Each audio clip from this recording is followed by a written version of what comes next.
네, 여러분 안녕하세요. 오늘부터는 큰 3단원 변화와 다양성 중에 두 번째 단원 생물의 다양성과 유지. 그러니까 변화 중에서 생물의 변화에 대한 이야기들을 이제 해보도록 하겠습니다. 그 중에 첫 번째 시간으로 이제 지질시대의 환경과 생물 다양성이라는 단원인데요. 요거는 이제 뭐냐면 지구 환경이 어쨌든 지구가 탄생하고부터 계속 변화하는데 이러한 환경 변화에 적응하며 오늘날의 생명이 얼마나 다양하게 진화했는지에 대해서 알아보는 내용입니다. 예, 교과서 202페이지를 펴시고요. 지금부터 시작하겠습니다. 네, 첫 번째 학습 목표를 먼저 짚고 가겠습니다. 예, 먼저 1번 화석과 지질시대의 관계를 알고 화석을 이용하여 지구 환경이 끊임없이 변화해왔음을 알 수 있다. 즉 지질시대에 대한 이야기를 첫 번째로 해보겠고요. 그 다음에 두 번째는 지질시대 동안 생물이 지구 환경의 변화에 적응하며 생물 다양성이 이루어진 과정을 추론할 수 있다. 그래서 각각의 지질시대 동안 어떠한 생물이 이제 크게 번성했는지, 그러면서 어떻게 생물이 다양해졌는지 살펴보는 거고요. 그 다음에 세 번째 마지막으로 생물이 이제 지구 지질시대 역사를 보면 생물이 대멸종을 몇 번 겪었는데요. 이러한 대멸종의 원인과 그 이후에 나타난 생물계의 주요 변화에 대해서 살펴보는 내용이겠습니다.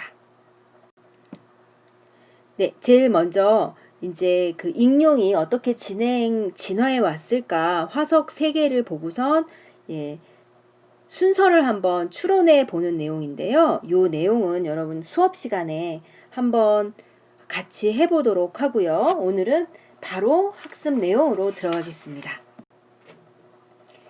예, 제일 먼저 나오는 얘기가 바로 화석입니다.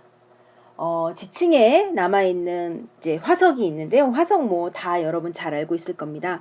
화석이란 지질시대에 살았던 생물의 유해나 흔적이 지층 속에 보존되어 있는 것으로서요. 생물의 종류뿐만이 아니라 생물이 살았던 그 당시의 환경, 이런 것들까지 알려주고 있는 게 바로 화석이죠. 그러면 화석이 어떤 조건에서 생성될 수 있을까? 화석의 생성 조건은 일단 개체수가 많아야 합니다. 그러니까 많이 살고 있는 생물이 묻혀서 화석이 될 가능성이 많은 거죠. 그 다음에 넓은 지역에 분포하고 있어서 뭐 지각의 변동을 심하게 받더라도 뭐 다른 지역에 있는 그 생물종의 화석은 남아있을 수 있어야 됩니다. 그 다음에 뼈나 껍데기 같은 단단한 부분이 있어야 이제 물컹물컹한 부분이 있으면 아무래도 부패하고 분해되기가 쉽겠죠. 하지만 좀 딱딱한 부분이 있으면 분해되는 일이 좀 없습니다. 그러니까 껍데기 딱딱한 뭐 갑각류, 그 다음에 뼈가 있는 척추동물, 이런 아이들이 이제 화석으로 남아있을 가능성이 많겠죠. 그 다음에 썩기 전에 땅에 묻혀서 보존되어야 합니다. 썩는다라는 건 산소나 뭐 미생물하고 만나는 건데요. 그 전에 흙에 두껍게 묻혀 있으면 보존이 되기가 쉽겠죠. 그 다음에 지각 변동을 적게 받을수록 화석으로 남기가 쉽습니다. 이러한 화석을 통해서 우리는 무엇을 알 수 있느냐? 바로 시대 구분 있을 수 있고요. 그 땅이 언제 생겼는가, 그 다음에 거기에 묻혀있던 그 화석을 통해서 그 화석이 살았던 당시의 환경 알 수 있습니다. 그 다음에 수륙 분포. 예전에 여기가 땅이었는지 육지였는지 바다였는지, 그 다음에 걔가 융기했는지 침강했는지, 그 다음에 과거 생물의 구조와 모습, 지금은 말이 이렇게 생겼는데 과거에는 어떻게 생겼을까, 그걸 통해서 진화 과정, 이런 것들을 알 수 있게 됩니다. 그래서 뭐 여러 가지 화석들이 있을 수 있는데요. 뭐 첫 번째 식물의 줄기, 이런 거는 이제 나무가 단단하게 화석화된 거고요. 그 다음에 호박 속의 곤충 해가지고 요거는 나무에, 원래 곤충은 화석으로 참 남기가 어렵습니다. 근데 나무 진이 굳어서 생긴 화석 안에서 이제 발견이 되는 거죠. 그 다음에 공룡의 발자국, 이런 흔적이요. 생물 자체는 아니지만 이 흔적, 이런 것도 화석이 될 수 있고요. 그 다음에 배설물, 이런 것도 화석이 될 수 있습니다. 배설물 같은 경우는 그 배설물의 양이라든가 성분을 통해서 이 동물이 어떤 크기였는지, 그 다음에 어떤 걸 먹고 살았는지, 이런 것들을 알 수 있게 되겠죠. 뭐 그 호박에 곤충 있는 건 여러분이 쥬라기 공원이라는 영화에서 아마 그 공룡을 어떻게 복원해내는가, 화석 안에 있는 모기가 있는데 그 모기 안에 피가 이제 공룡을 물었던 거죠. 그 DNA를 통해서 공룡을 복원해내는 그런 장면이 주라기 공원이라고 하는 영화에 나왔었던 걸 볼 수가 있습니다. 그럼 이러한 화석을 통해서 이제 지진 시대를 구분을 할 수가 있는데요. 지진 시대란 약 46억 년 전부터 약 46억 년 전 지구가 탄생한 후부터 현재까지의 시절을 몽땅 다 그냥 지진 시대라고 얘기를 합니다. 이러한 지진 시대는 넓은 시대 지역에 걸쳐 일어난 지구 환경의 급격한 변화를 기준으로 구분을 하게 됩니다. 그러니까 예를 들어 뭐 조산운동을 했다던가 아니면 지층이 갈라져 있는 부정합, 그 다음에 생물이 어떤 A라는 생물이 굉장히 번성했는데 갑자기 사라졌다. 이런 것들을 통해서 시대를 구분하게 되는데 그런 걸 어떻게 알아낼 수 있느냐? 화석을 통해서 주로 알아낼 수 있습니다. 그래서 지금 현재 지질시대는 크게 선캄브리아 시대, 그 다음에 고생대, 중생대, 신생대 이렇게 네 가지로 나누고 있고요. 선캄브리아 시대는 사실 고생대의 초반을 캄브리아 기라고 얘기를 합니다. 그래서 캄브리아 기의 그 앞 시대 해서 선캄브리아 시대라고 얘기를 하는데 선캄브리아 시대에는 생물이 없거나 적어서 화석이 거의 발견되지 않아요. 그래서 화석이 발견되지 않는 시기를 선캄브리아 시대, 그 다음에 화석이 발견되는 시대 중에서 이제 고생대, 중생대, 신생대 이렇게 나누게 되는 거죠. 길이로 보면 선캄브리아 시대가 제일 길어서 88% 이상을, 그 다음이 고생대, 그 다음에 중생대, 신생대가 가장 짧은 시기를 이루고 있습니다. 이때 이제 이러한 각각의 지질 시대를 대표하는 여러 가지 화석들이 있는데요. 일단 지질 시대를 대표하는 화석을 흔히 표준 화석이라고 얘기를 합니다. 그러니까 예를 들어 고생대를 대표하는 화석, 그 다음에 중생대를 대표하는 화석, 그 다음에 신생대를 대표하는 화석. 그래서 특정 시기를 대표하는 화석을 표준 화석이라고 하는데요. 그 표준 화석, 어떠한 그 화석이 표준 화석이 되려면 그 시기에만 번성을 합니다. 그리고 그 시기 동안엔 지구상에서 굉장히 널리 아주 대표적으로 분포하고 있었던 화석인 거죠. 그래서 생존 기간은 짧지만 지구상의 분포 면적은 굉장히 넓은, 그래서 특정한 시기에만 생존해야 화석이 발견된 지층의 생전 시기를 알 수 있게 되는 그런 화석을 표준 화석이라고 합니다. 그래프로 한번 표현을 해보면요. 가로축이 분포 면적, 그 다음에 세로축이 생존 기간일 때 분포 면적은 넓어요. 그러니까 지구의 굉장히 많은 지역에서 발견되는 생물이에요. 하지만 생존 기간은 굉장히 짧아서 특정 시기에만 발견되는 이러한 화석을 표준 화석이라고 합니다. 그래서 일반적으로 이제 이건 여러분 중학교 때부터도 많이 암기하고 있는 내용일 텐데요. 각 고생대를 대표하는 화석이라고 하면 이제 대표적으로 삼엽충, 이제 바다에서 났던, 그다음에 방추충, 이거는 이제 주로 고생대의 후기에 얕은 바다에서 생존했던 그런 생물의 화석입니다. 그다음에 중생대를 대표하는 화석이라면 바로 암모나이트 들 수가 있죠. 지금 현재 현존하는 앵무조개라고 하는 것과 비슷하다고는 하는데 사실 속은 굉장히 다른데요. 겉모양은 암모나이트랑 비슷한. 그 다음에 공룡이요. 중생대 그런 공룡 여러분 잘 떠올릴 테니까요. 공룡 들 수 있고요.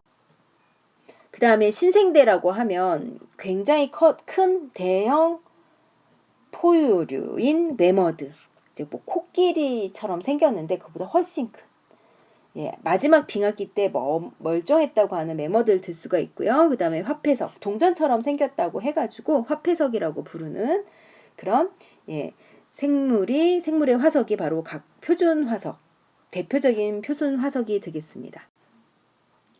그런데 표준 화석에는 그 지질 시대를 대표하는 표준 화석뿐만이 아니라 화석에는 시상 화석이라고 해가지고 그때의 상태를 보여주는 화석이 있습니다. 이거는 이제 뭐냐면요.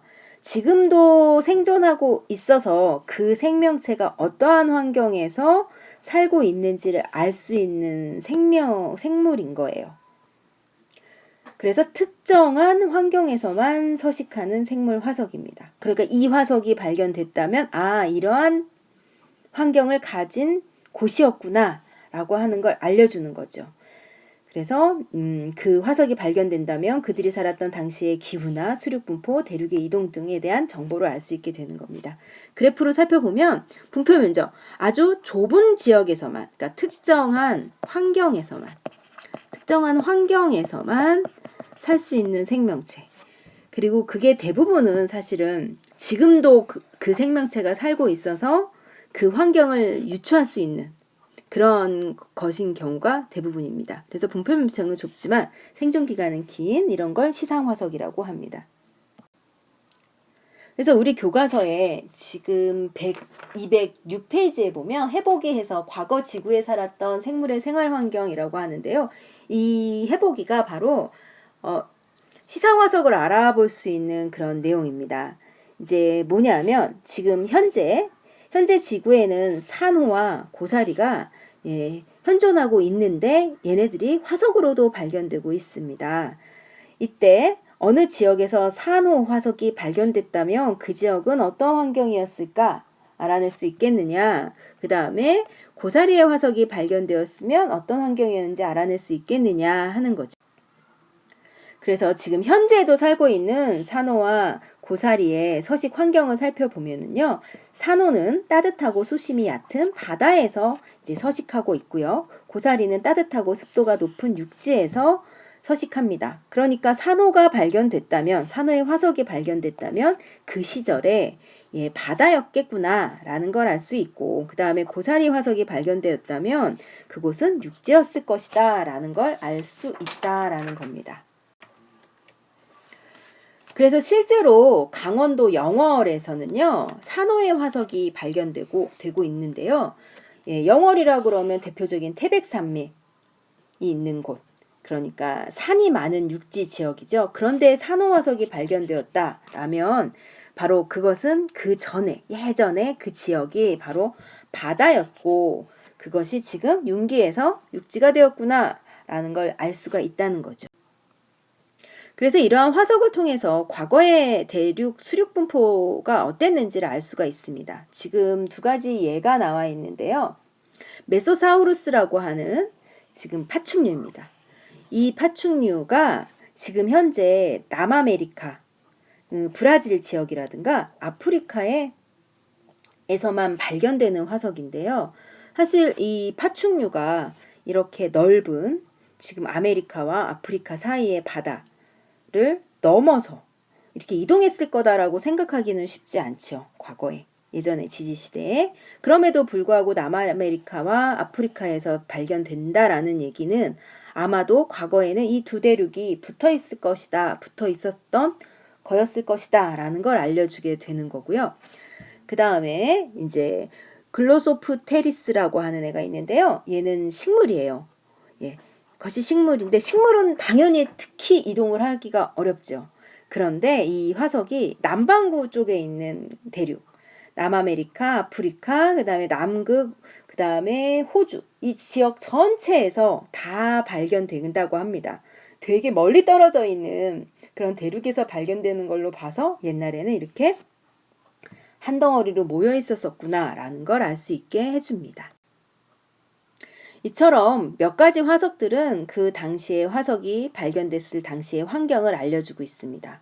그래서 과거에 육지였을 것이다라는 걸 알려주는 화석이 있다면 이제 공룡이나 매머드, 그다음 고사리, 화렵수, 침엽수의 그런 이제 뭐 육지 동물과 육지 식물들이죠. 이런 아이들의 화석이 발견된다면 과거에 육지였을 것이다라는 걸 알 수가 있고요. 그다음에 과거의 바다 환경이었음을 알려주는 화석들이 뭐 삼엽충, 갑주어, 방추충, 암모나이트, 화폐석, 산호 같은 것.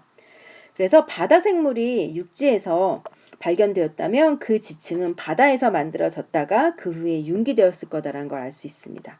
그래서 여기 지금 밑에 사진은요. 강원도 지역에서 발견된 삼엽충 화석입니다.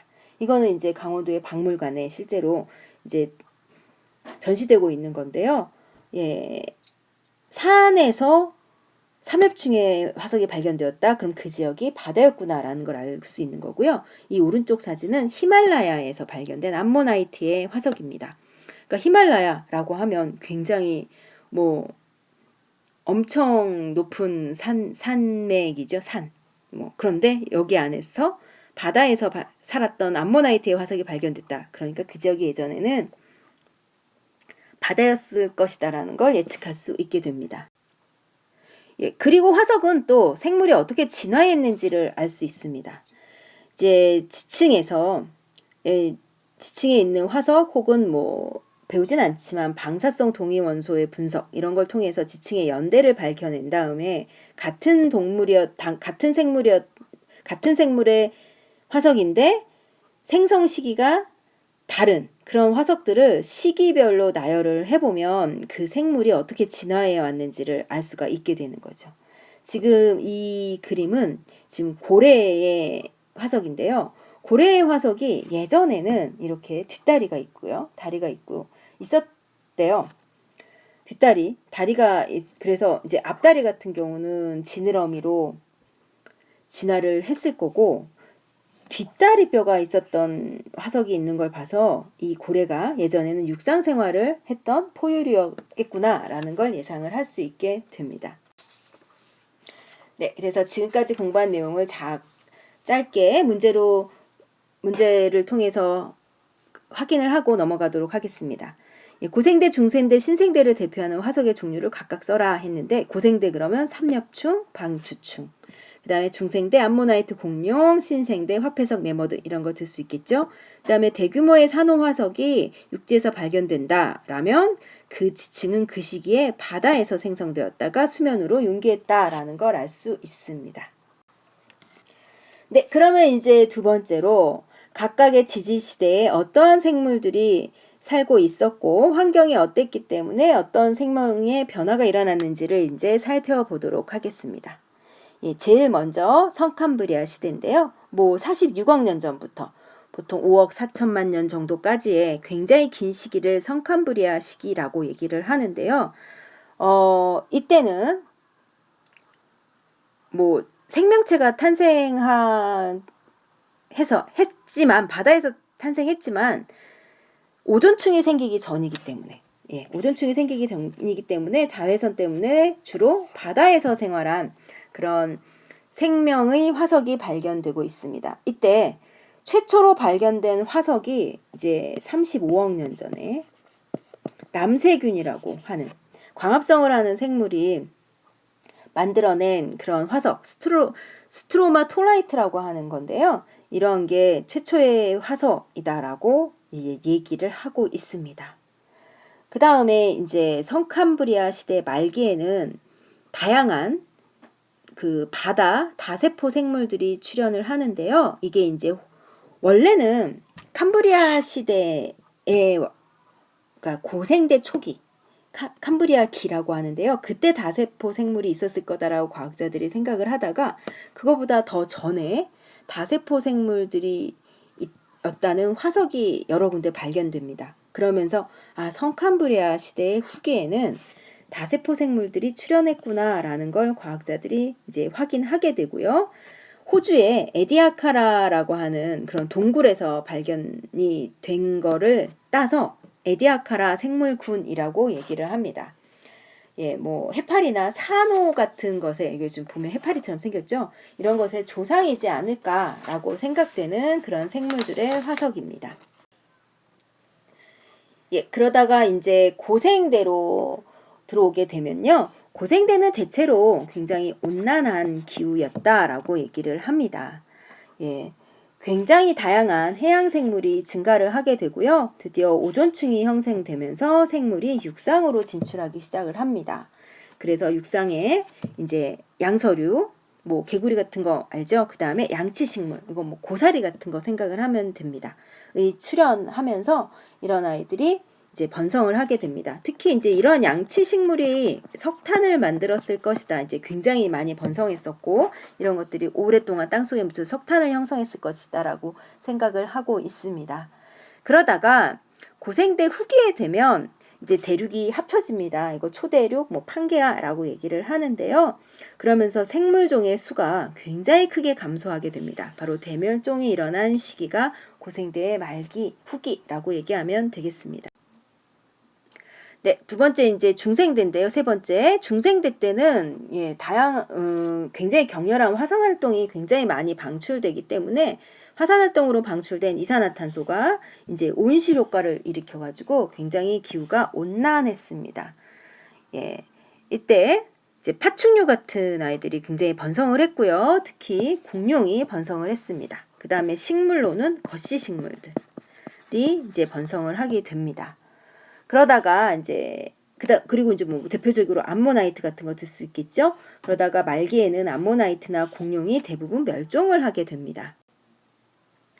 그 다음에 신생대로 오면요, 온난한 기후가 계속되다가 후기에는 빙하기와 간빙기, 이제 간빙기라고 하면 빙하기와 빙하기의 사이를 얘기하는 거죠. 이런 게 반복되게 되고요. 대륙이 분리돼서 오늘날과 같은 그런 수륙 분포를 이루게 되고, 포유류가 번성해왔고 특히 인류의 조상이 출현하게 됩니다. 이 화석은 매머드고요. 얘는 이제 화폐석입니다.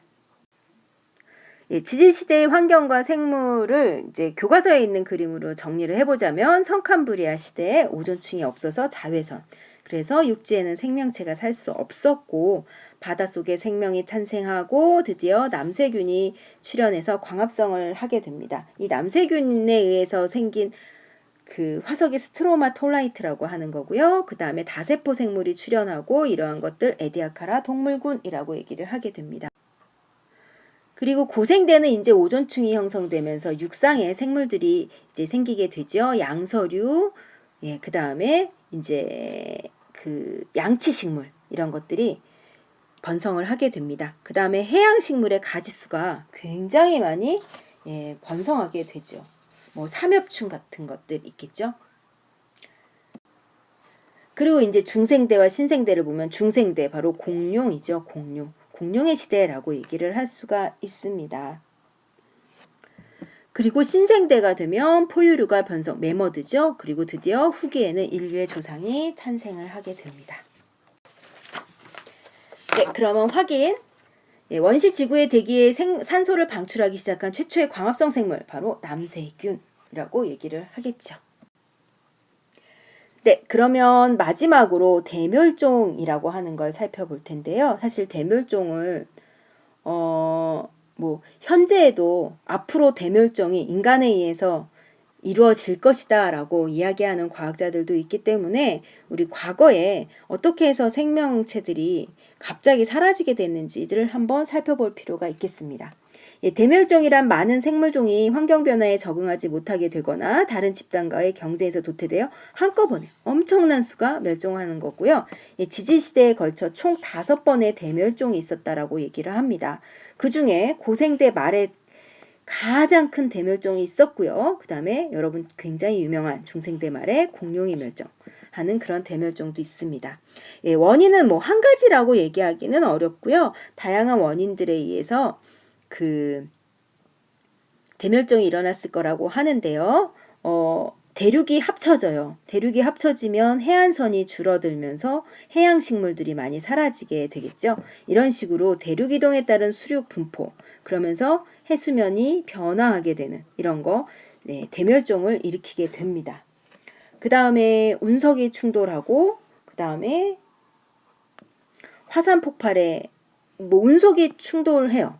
그래서 굉장히 그리고 화산이 엄청나게 폭발해요. 그럼 화산재, 운석에 의한 먼지 이런 것들이 햇빛을 차단해서 기후 변화를 일으키게 되죠. 그래서 뭐 온실기체가 증가해서 온난화가 일어난다던가 태양빛을 차단해서 추워진다던가의 기후 변화.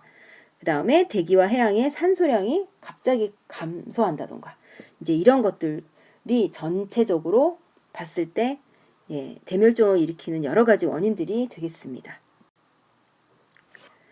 그래서 지금 요 그래프가요, 바로 지질시대에 생물종의 수를 나타내는 건데요. 요 고생대요. 뭐 성캄브리아 시대 때는 생명체가 거의 없었다라고 얘기를 하니까요. 크게 5부분의 멸종이 있었다고 하는데요.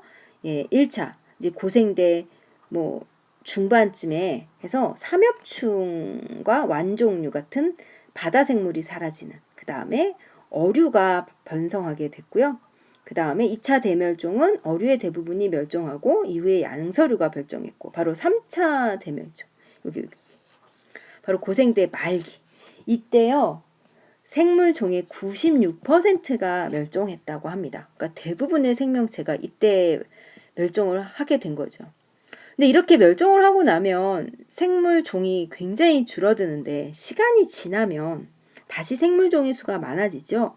그러니까 이 전 시기에 대멸종이 일어나고 난 다음엔 그 다음 환경에 적응하는 또 다른 생명체들이 번성을 하게 됩니다. 예. 그 다음에 요 오차 같은 경우는 공룡이 멸종하는, 그래서 신생대가 시작되는 그런 시기의 멸종이라고 할 수 있죠. 이처럼 지구는 여러 번의 멸종을 겪었는데 이렇게 멸종을 해서 많은 생물들이 사라지지만 또 새로운 환경에 적응한 생물은 또 다양한 종으로 진화하여 현재 굉장히 많은 종들이, 예전 과거보다 훨씬 더 많은 생물 종들이 살아가고 있는 게 바로 지구의 상태다라고 할 수 있습니다. 그럼 몇 가지 확인을 해보고 넘어가도록 하겠습니다. 지구 역사상 가장 큰 규모의 대멸종이 발생한 시기는 바로 고생대 말이겠죠. 그 다음에 지지시대 동안 일어난 대멸종의 원인, 화산 폭발, 운석 충돌, 기후 변동, 그 다음에 대륙 이동, 이런 것들을 들 수 있겠죠. 네, 그러면 스스로 해결하기 한번 볼게요. 성캄브리아 시대에서 고생대로 넘어가면서 해양 생물이 급격하게 증가한 까닭이 무엇일까 하고 생각을 해보면요. 일단 성캄브리아 시대 남세균, 광합성어라는 남세균이 생깁니다. 그러면서 산소가 생기면 바로 산소를 사용하는 그런 다양한 생명체들이 이제 일어나게 되죠. 사실 산소, 이거 참고로 하는 얘기인데요. 산소로 호흡하는 유산소 호흡 생물하고 산소 없이 호흡하는 무산소 호흡 생물하고 비교를 해봤을 때 산소 호흡하는 생명체가 에너지를 훨씬 더 많이 만들어냅니다. 에너지를 훨씬 더 많이 만들고 에너지를 훨씬 더 많이 쓸 수 있다는 얘기는 훨씬 더 복잡하고 다양한 생명체들이 생존할 가능성이 많아진다는 얘기입니다. 그렇기 때문에 산소가 생기면 산소를 사용하는 다양한 생명체들이 많이 생기게 됩니다. 네, 두 번째, 경상도와 전라도 남부 지역의 지층에서는 공룡과 새의 발자국이 발견되는데, 그렇다면 이 지층이 생성된 시기와 지층이 생성된 당시의 환경을 추려내보자 라고 얘기를 할 수가 있습니다. 네, 일단 공룡은 중생대에 번성한 동물이죠. 그러니까 이 공룡의 발자국이 발견됐다면 그 지역은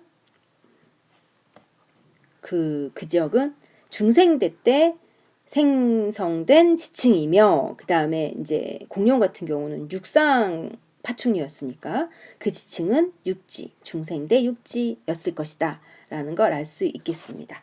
이렇게 해서 우리가 지지시대와 지지시대의 생명에 대해서 우리 알아봤습니다. 여기는 어려운 건 없고요. 여러분들이 많이 좀 암기해야 하는, 근데 중학교 때부터 암기하고 있었던 이런 여러 가지 사항들이기 때문에요. 어렵지 않게 공부할 수 있을 거라고 생각을 합니다. 그러면 지금까지 수고하셨습니다.